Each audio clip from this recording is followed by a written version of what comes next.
This video brought to you by Prehistoric Scenes at prehistoricscenes.net. Recently, I did this nameplate. I did it real quick because I really wanted just to see what the colors looked like. So I wasn't particularly careful with it, and it kind of shows. It is kind of crappy. And someone I know, Jim Keeler, who used to be production manager for Aurora, made a suggestion when I posted this on Facebook. In his comment, he said, spray it first and then go over the letters with sandpaper, or just sand them down. And it was a good suggestion. I haven't done exactly that, but what I've done in the past is I've used Q-tip with rubbing alcohol to reveal the letters. But I haven't tried sandpaper yet, and that may actually be a little bit cleaner because the alcohol won't go onto the background. So I'm going to try that. So Jim, if you're out there, thank you for your suggestion. We're going to try that. But first, I've got to strip this. And in the past, when I've stripped paint off of model parts, I've used something like either Easy Off Oven Cleaner, or more recently I've been using Super Clean, which comes in a purple bottle and you can get it real cheap at Walmart. But it works great for injection molded parts, plastic parts, but not so great on 3D resin printed parts. I was stripping this down, and this is what happens when you soak this 3D resin printed stuff in Super Clean. It's bad. It just completely destroyed this model. I was thinking maybe I could fix it, but honestly, it's not worth the trouble. So I need to find something else. Now, I've used rubbing alcohol, like I said, I'd use a Q-tip with alcohol to do the letters in the past. So I'm going to try that again, and hopefully that will be safer to use than the Super Clean. So let's see what happens.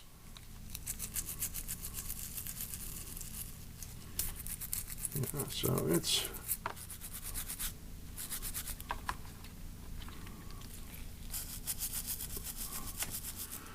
all right. Now that this is dry, I'm going to hit it with some primer here, and I've got this Army Painter white primer. Any primer, any brand of primer will probably do. The thing about primer that I always say is that you want whatever primer you're using to support your paint job. So I'm going to be doing some bright colors, some reds and some yellows, and I don't want to be fighting, like if I did a black primer, I'd be having to fight that black primer to get to those bright colors. You could possibly use, I've seen a pink primer that people use when they're doing yellows that could also work. But I'm going to use white here. And like I said, you want your primer to support your paint job. So let's do that. The primer is dried, but before I do any painting, I want to mask off these letters.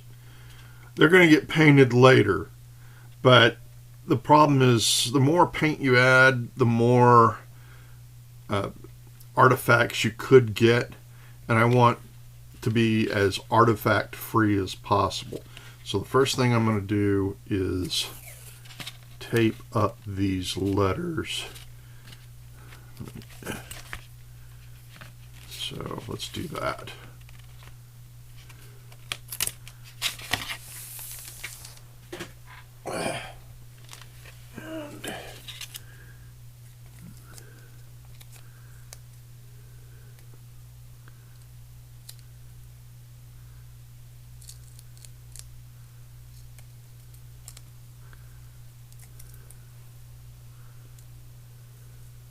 And now that's done, For the border, I'm going to be using, I've got some Vallejo Gold Yellow, and I'm going to mix in, I've also got this Amaranth Red and Scarlet, because I'm working on kind of matching this from the Neanderthal Man box. And then later I'll do a cream white on the letters. But so I'm going to, I'll bring this over real quick. I'm going to get a fair amount here of the yellow, and I want to do just a little tiny touch, just ever so slightly,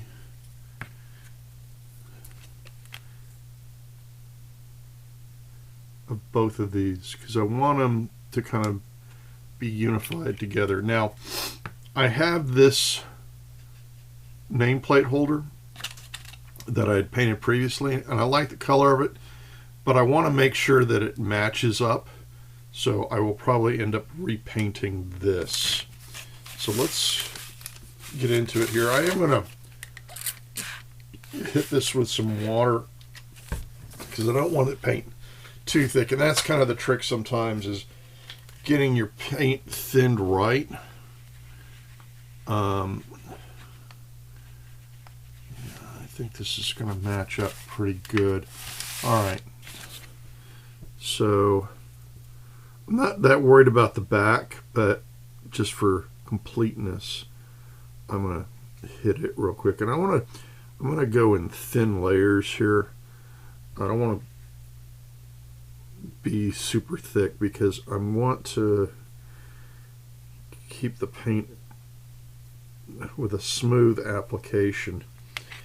So I've found that doing thin coats, multiple thin coats, gets me there.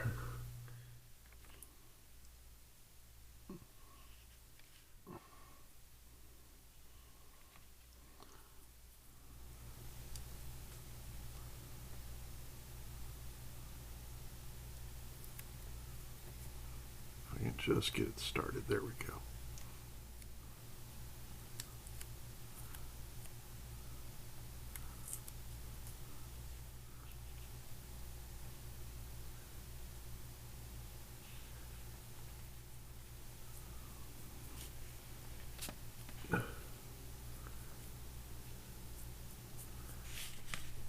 All right, so after painting the letters white, I spray painted it a few times with some clear to build up a couple layers, so when I go to sand this down, there'll be something between the sandpaper and the white paint, hopefully to preserve the layers, or the letters. So I've got Scarlet and Amaranth Red that I'm going to mix together to get the background color. And there we go. All right. So I'm putting a little, I'm mixing this together here. I'm putting a little water in here because I do want to thin it down a little bit so it gets into all the cracks and crevices, but I don't want it too thin because then it'll take forever to get the layers that I need to get full coverage. So I'm just kind of working this in between those letters there. I think that's got it. Now, one of the things I'm going to do here, while it's still wet, even though I'm going to sand this, I'm going to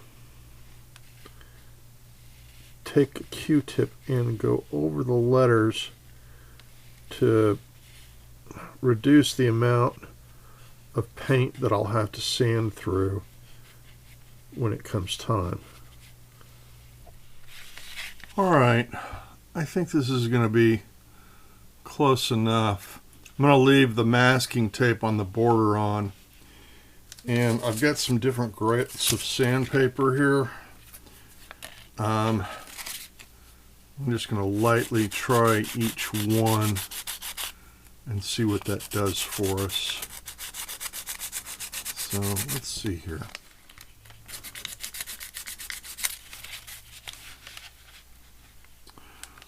Well,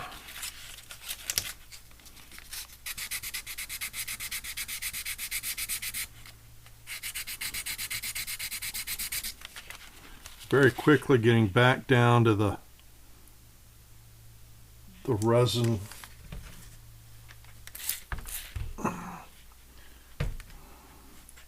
So it's kind of working and kind of not.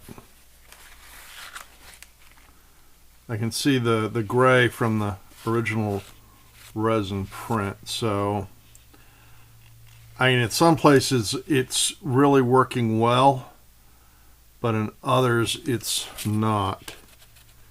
And I can see where I'm going to have to do some touch-ups here. So that kind of worked, and my technique may be off, but I am not going to let that defeat me. So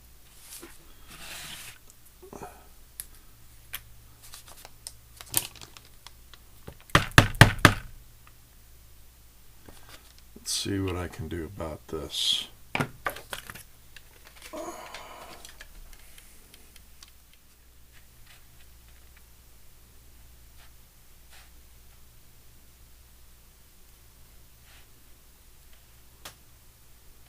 Okay, I'm going to let this first pass dry and then come back and hit it again.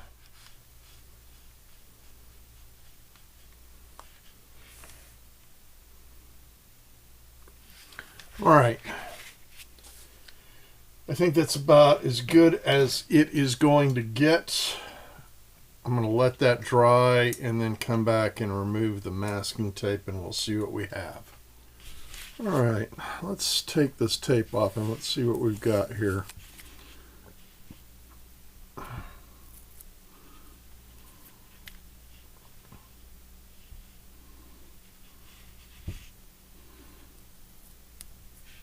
I think there may be some touch-ups needed. Yeah, there's definitely some touch-ups that are going to be needed. I was afraid of that.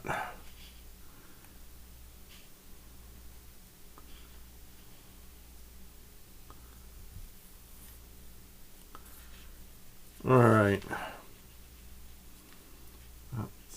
It seems a little wet. Okay. Well, I'm seeing some wet spots, but I'm going to let this dry a little more. Actually, I think I might be able to. Let's just go for it, see what happens.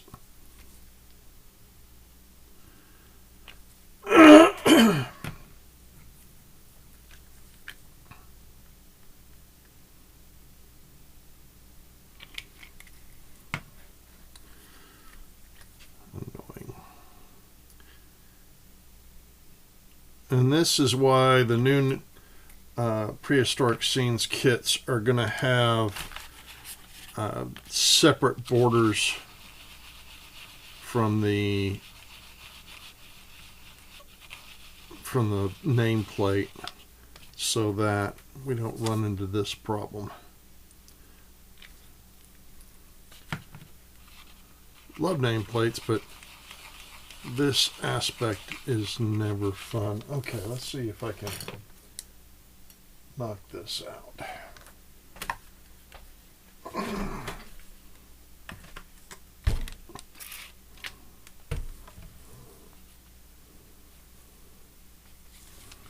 All right, let's see here.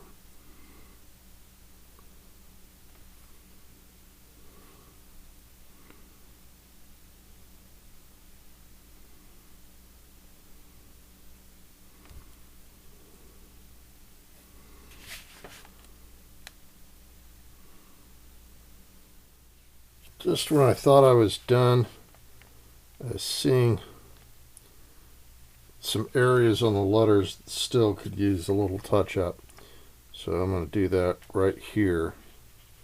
It's not horrible, but that red from the background just really will show through the white or the off-white here on the letter. So it's just really persistent. All right, I think that's finally going to get it. All right, so I've taken this about as far as I'm going to take it. It's certainly better. Hopefully that's in focus.